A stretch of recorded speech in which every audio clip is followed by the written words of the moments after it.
Good morning to you both. Sam, I'll start with you. The conversation we were just having about Powell yesterday, your thoughts on that with equities trading where they are right now?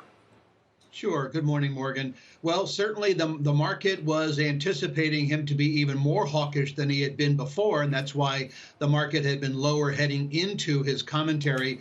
But I guess the thought is, how could he get even more hawkish? And so as a result, he indicated what we had anticipated, which is a 50 basis point hike likely to occur in December. And as Steve just mentioned, we're on the side of 50 basis points in February and then a final 25 in March. So I think investors are looking across the valley and they're saying, okay, the pause will come by the end of the first quarter, and then maybe even seeing lower rates start to occur by the end of 2023.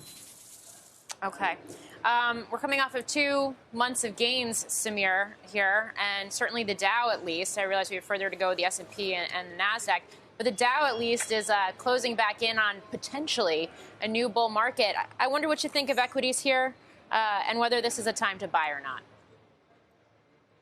Sure. So what we've been saying all year is, be kind of dynamic and, kind of play volatility to both sides. And so as recently as a couple of months ago when we were around 3,500, 3,600, that would have been a great time to kind of step in, provide some liquidity to these markets, which have been overshooting to both sides. Here now we are above our year-end target, which is, 3,800 to 4,000. And then our target for next year is 4,300 to 4,500. So we do see some additional gains in probably the second half of next year. But right now, you've pulled forward so much of that positive news that, at least in the near term, we think there will be some disappointment. Now, there is some positive seasonality into year end, so it could be the first part of next year where some of that disappointment starts to sink in. But again, we'd probably be fading this rally.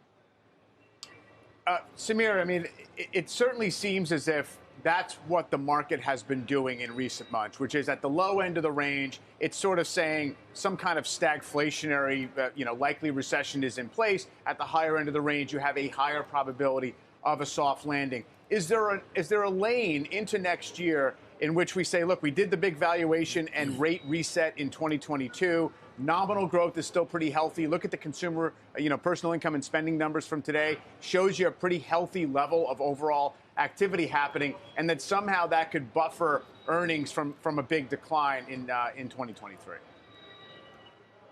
Mike, it's possible. I think the tricky part, though, is history tells you when the yield curve is inverted the way it is, and then you get some of those PMIs and ISM numbers that you got this morning, especially around new orders and employment, all of those would suggest that we are probably headed for a recession. Our base case is that you probably do end up with a moderate recession next year, and that earnings probably come in closer to 205 than the 220, 230 that the street's expecting. So, again, it's possible. I mean, clearly that's what the market's, betting right now with the big rally yesterday.